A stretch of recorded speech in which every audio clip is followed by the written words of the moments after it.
आपके हमारे बीच में भरोसे का रिश्ता होता है।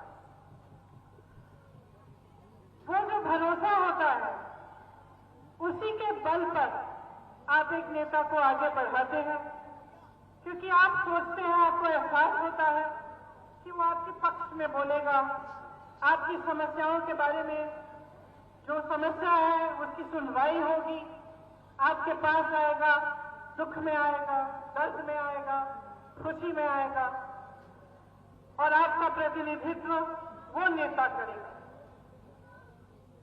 तो कभी कभी मन में आता है कि आज के प्रधानमंत्री जी नरेंद्र मोदी जी को दो बार जनता ने क्यों जिताया। इसीलिए जिताया होगा कि मन में उम्मीद रही होगी, कुछ भरोसा रहा होगा उनमें कि वो आपके लिए काम करेंगे। आपके सामने आए, पहला चुनाव हुआ, बड़ी बड़ी बातें हुई, करोड़ों रोजगार की बातें हुई, आपको आगे बढ़ाने की बात हुई, छोटे व्यापारी को आगे बढ़ाने की बात हुई, तमाम निर्णय लिए गए। उसके बाद अगला चुनाव आया। अगले चुनाव में जहां जहां गए मोदी जी ने किसानों की बात की, बेरोजगारी की बात की कि उसे दूर करेंगे। आपको कहा कि आपकी आय दुगनी करेंगे, आप दुगना कमाएंगे, ऐसी ऐसी नीतियां लाएंगे जिससे खुशहाली बढ़ेगी। लेकिन क्या हुआ? असलियत तो यह है कि उनके राज में ऐसा कुछ नहीं हुआ। आप बताइए, क्या आपकी कमाई दुगनी हुई है? क्या गन्ने का दाम 2017 से बढ़ा है? आप सब गन्ने के किसान हैं। आज भी जो निर्णय लिया है सरकार ने, क्या गन्ने का दाम बढ़ाया है इन्होंने? आपका बकाया कितना है? आपको मालूम होगा कि यूपी के किसानों का, गन्ने किसानों का 10,000 करोड़ रुपया बकाया है, और अगर पूरे देश भर के गन्ने का बकाया देखा जाए तो 15,000 करोड़ का है। अब आप सोच सकते हैं कि ये ऐसे प्रधानमंत्री हैं कि आपका बकाया आज तक पूरा नहीं किया, लेकिन अपने लिए दुनिया में भ्रमण करने के लिए इन्होंने 2 हवाई जहाज खरीदे हैं। 2 हवाई जहाजों की कीमत आप जानते हैं क्या है? कितनी है कीमत? इन 2 हवाई जहाजों की कीमत 16,000 करोड़ रुपए है। एक हवाई जहाज 8,000 रुपए का, करोड़ रुपए का, दूसरा हवाई जहाज 8,000 करोड़ रुपए का।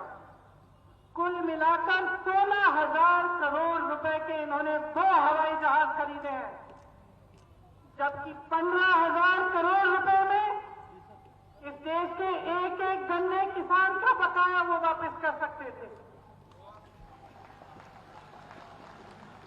आपने पढ़ा होगा कि दिल्ली में संसद भवन जो है उसके सुंदरीकरण के लिए बहुत बड़ी योजना बनी है। कितने रुपए की योजना है? 20,000 करोड़ रुपए की वो योजना है, जबकि वो संसद भवन दुनिया में मशहूर है। वो इंडिया गेट को देखने के लिए दुनिया भर से लोग आते हैं। उसके सुंदरीकरण के लिए 20,000 करोड़ रुपए उपलब्ध है, लेकिन इस देश के किसान के बकाये के लिए 15,000 करोड़ उपलब्ध नहीं है। यही इस सरकार की नीयत है। जो भरोसा आपने किया था वो भरोसा टूट चुका है। एक शायर ने कहा था, भगवान का सौदा करता है, इंसान की कीमत क्या जाने। जो गन्ने की कीमत दे न सका वो जान की कीमत क्या जाने।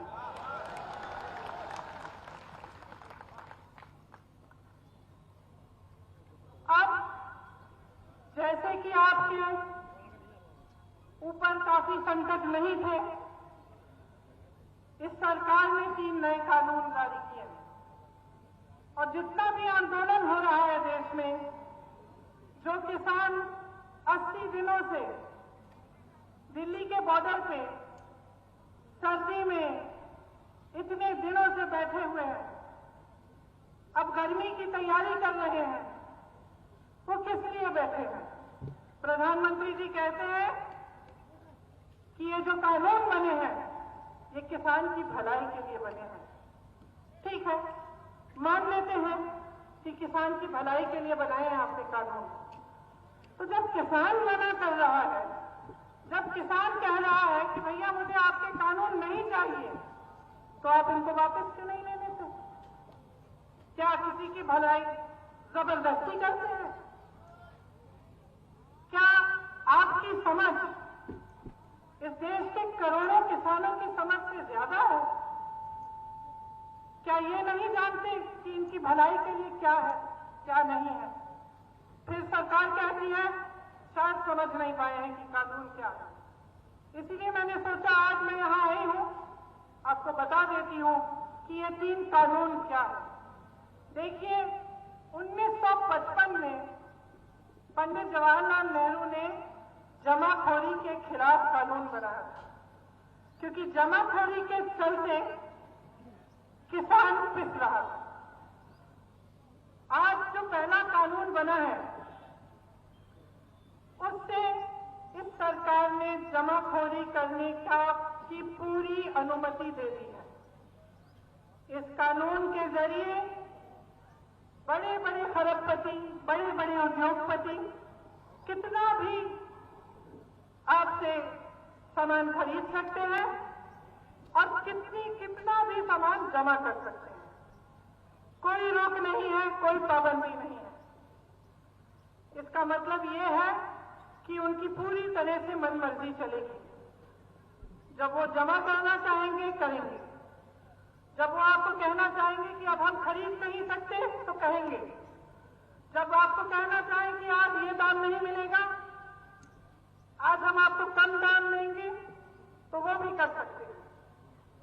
तो ये जो पहला कानून है इससे जमाखोरी बढ़ेगी और पूरी तरह से सरकार ने बड़े बड़े उद्योगपतियों को जमाखोरी करने की अनुमति दी।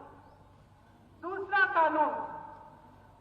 कानून ये है कि जिसको प्राइवेट मंडी खोलनी है वो खोल सकता है और बड़े बड़े खरबपतियों की बड़ी बड़ी मंडियां खुलेंगी। तो शुरू में तो ऐसा लगेगा कि बहुत अच्छा है, अच्छी अच्छी मंडियां लगा रहे हैं, ये बना रहे हैं ये लोग। लेकिन इसमें क्या कहा है सरकार ने कि जो सरकारी मंडी है उसमें आपसे टैक्स लिया जाएगा और जो प्राइवेट मंडी है उसमें आपसे टैक्स नहीं लिया जाएगा। इससे क्या होगा? तमाम किसान प्राइवेट मंडी में जाएंगे, जैसे ही प्राइवेट मंडी में जाएंगे सरकारी मंडियां बंद होना शुरू होंगी। लेकिन सरकारी मंडी में एक चीज थी जो आपको मिलती थी, न्यूनतम समर्थन मूल्य आपको मिलता था। जैसे जैसे प्राइवेट मंडियां आगे बढ़ेंगी और सरकार की मंडियां बंद होंगी, आपको न्यूनतम समर्थन मूल्य मिलना बंद हो जाएगा। इसके जरिए भी जो बड़े बड़े खरबपति उद्योगपति हैं फिर से अपनी मनमर्जी कर पाएंगे। मंडी उनकी है, दाम वो तय करेंगे, कितना खरीदना है, कब खरीदना है वो तय करेंगे। अब तीसरा कानून सुनिए।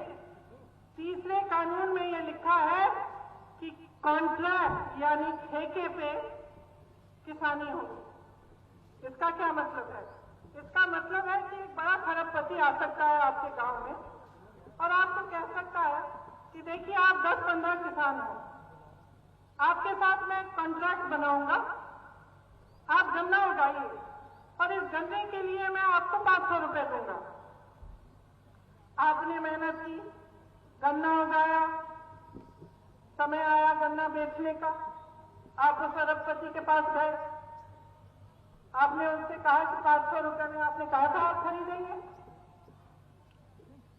तो ये बिल्कुल उसकी मर्जी है कि आपको कह दे कि भाई हमें तो अभी गन्ने की जरूरत ही नहीं, तुम्हें किसने कहा 500 का खरीदेंगे, हम 200 देते हैं, दे दो। फिर आप क्या करोगे? सबसे जो बड़ा जुल्म है इस कानून में वो ये है कि अगर ऐसी स्थिति पैदा हुई कि आपने कॉन्ट्रैक्ट कर दिया है खरबपति के साथ, आपने गन्ना उगा दिया, आपके साथ उन्होंने तय भी किया था कि एक दाम पे देंगे। अब वो कहता है कि भैया हमें जरूरत नहीं है, आप जाओ कहीं और बेच दो अपना। तो आप अदालत में भी नहीं जा पाएंगे, आपकी कोई भी सुनवाई नहीं होगी। ऐसा कानून बनाया है कि कोई कानून ही लागू नहीं होगा इन पे। और आप सोच सकते हैं कि अगर सिर्फ उस कानून में लिखा है कि आपको अगर सुनवाई करानी है एसडीएम तक जा सकते हैं, उनसे बड़ा एक अफसर है उनके पास जा सकते हैं। अब आप सोच सकते हैं कि एक तरफ खरबपति, एक तरफ आप, क्या होगा? न्याय मिलेगा आपको? तो ये कानून जो बनाए हैं, तीनों कानून किसान के लिए नहीं बनाए गए, ये इनके पूंजीपति मित्रों के लिए बनाए गए हैं। और ये देश अंधा नहीं है, देख रहा है 7 सालों से क्या हो रहा है इस देश में। देश का एक एक देशवासी देख रहा है कि चाहे कुछ भी हो, बड़े से बड़े सरकारी उद्योग न हो, वो सब 2-3 जनों को दिख रहे हैं।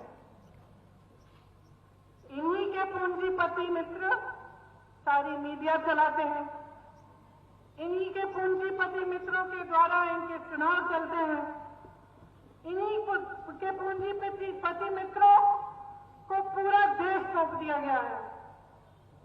चाहे हवाई अड्डे हो, चाहे बड़े बड़े उद्योग हो, 75 सालों में जितना भी सरकार ने काम किया, बेरोजगारी को हटाने के लिए भी जो बड़े बड़े उद्योग बने, सब बेच डाले हैं।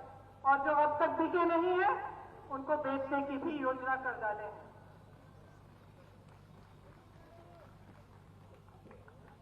तो आप सोच सकते हैं कि ऐसी सरकार आपके लिए क्या करेगी।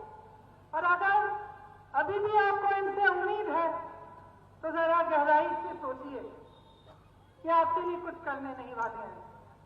आज भी जब लाखों किसान इनके दरवाजे पे खड़े हैं, तो वही प्रधानमंत्री जो अमेरिका जा सकते हैं, ट्रंप साहब के चुनाव में उनके लिए बोल सकते हैं, सभा कर सकते हैं, जो चीन जा सकते हैं, जो पाकिस्तान जा सकते हैं, कोई ऐसा देश नहीं है जो इन्होंने छोड़ा। सबने देखा, हम सबने टीवी पे देखा, कभी कहीं उनका स्वागत हो रहा है, कभी कहीं। और बताइए, अपने घर से 2-3 किलोमीटर दूर 3 लाख किसानों से जो वहां पे धरना मार रहे हैं, जो सिर्फ आपसे ये मांग कर रहे हैं कि प्रधानमंत्री जी हमसे आकर बात करिए, हमारी बात सुनिए। आप 2-3 किलोमीटर अपने घर से दूर उनके पास नहीं जा पाए, आप दुनिया घूम सके, बड़े बड़े हवाई जहाज खरीदिए अपने लिए आपने, लेकिन आप उन किसानों की सुनवाई करने के लिए नहीं जा पाए। उल्टा क्या किया आपने? संसद में खड़े होकर मजाक उड़ाया। उन्हीं किसानों को आपने एक नया नाम दिया, आंदोलनजीवी, परिजीवी। परिजीवी होता क्या है? आप सब जानते हैं, सब किसान। आपका अपमान किया, भरे संसद में हंसते हुए आपका अपमान किया। तो 215 किसान शहीद हुए हैं, उनमें से एक 25 साल का लड़का।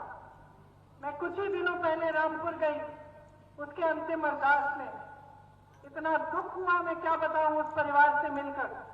एक 25 साल का बच्चा, उस परिवार को लगता है कि उसे गोली मार दी गई, वह शहीद हुआ। उसकी मां मेरे पास बैठी थी, पूरे समय कुछ बोली नहीं, आंखों में आंसू थे। और आप संसद में खड़े होकर मजाक उड़ा रहे हैं, आप परिजीवी कह रहे हैं, आपके मंत्री देशद्रोही कह रहे हैं। इसका मतलब है आप पहचान नहीं पाए, मोदी जी पहचान नहीं पाए कि देशभक्त और देशद्रोह में फर्क क्या है। कि सिर्फ एक देशभक्त शांतिपूर्वक आंदोलन में 80 दिनों से हर समस्या को झेलते हुए सड़क पर बैठकर शांति से आपसे मांग सकता है कि अपना अधिकार मिले उसे। सिर्फ एक देशभक्त कर सकता है। आप पहचान नहीं पाए। आपने मजाक उड़ाया।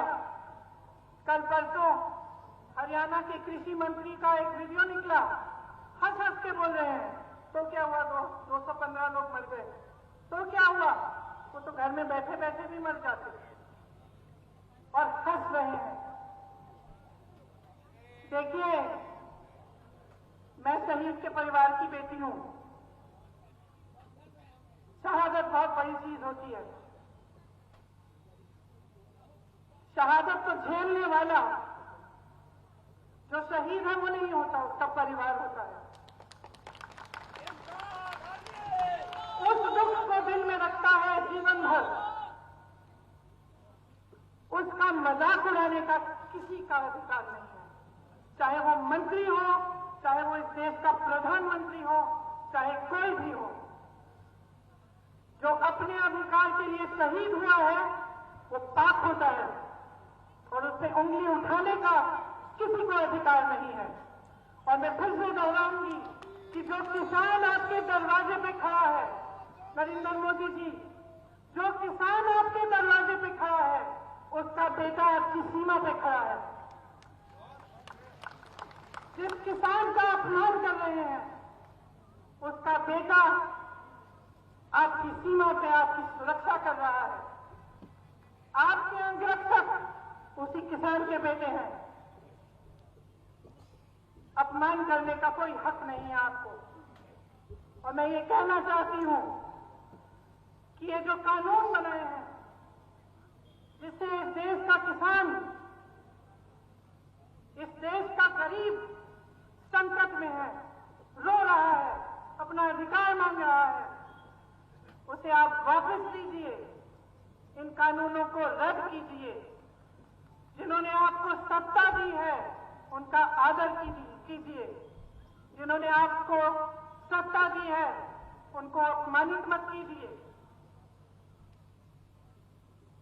देखिए, जिसको सत्ता मिल जाती है, दो तरह के नेता होते हैं। कुछ ऐसे नेता होते हैं जिनको बहुत अहंकार हो जाता है, वो भूल जाते हैं कि सत्ता देने वाला कौन है। इस देश के इतिहास में बार बार हुआ है, बार बार हुआ है कि ऐसा नेता जब अहंकार में आ जाता है तो देशवासी उसको सबक सिखाते हैं।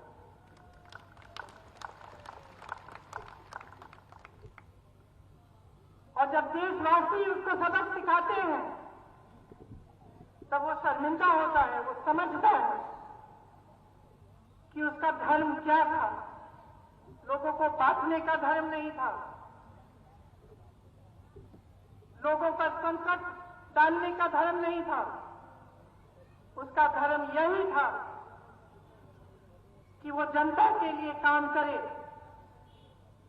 जनता का विकास कराए, सर्वप्रथम जनता को रखे और अपने आप को पीछे रखे।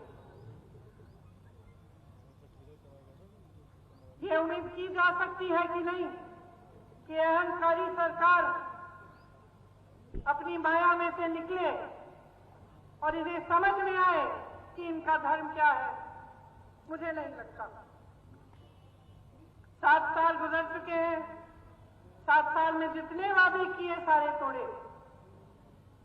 7 साल में जो छोटा व्यापारी था उसकी कमर तोड़ी, किसान उसकी कमर तोड़ी, गरीब उसको मदद नहीं किया, सिर्फ अपने बड़े बड़े दोस्तों, अपने पूंजीपति मित्रों की मदद की।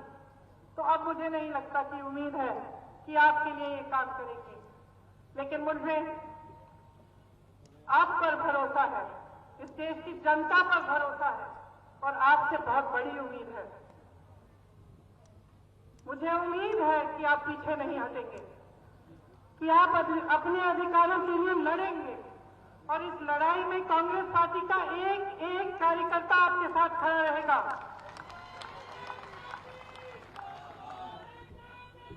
इस लड़ाई में हम आपके साथ हैं।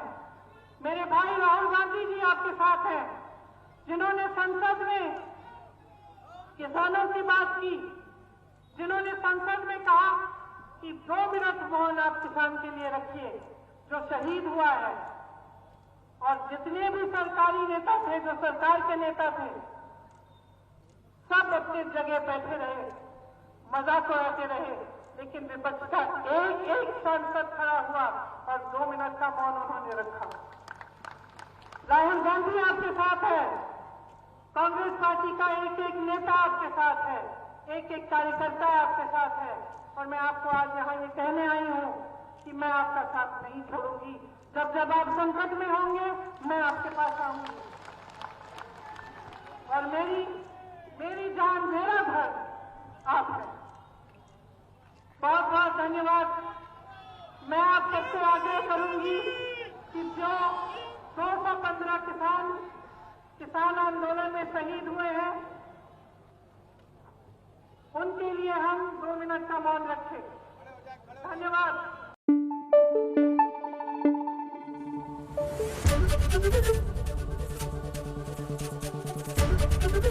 एबीपी न्यूज आपको रखे आगे।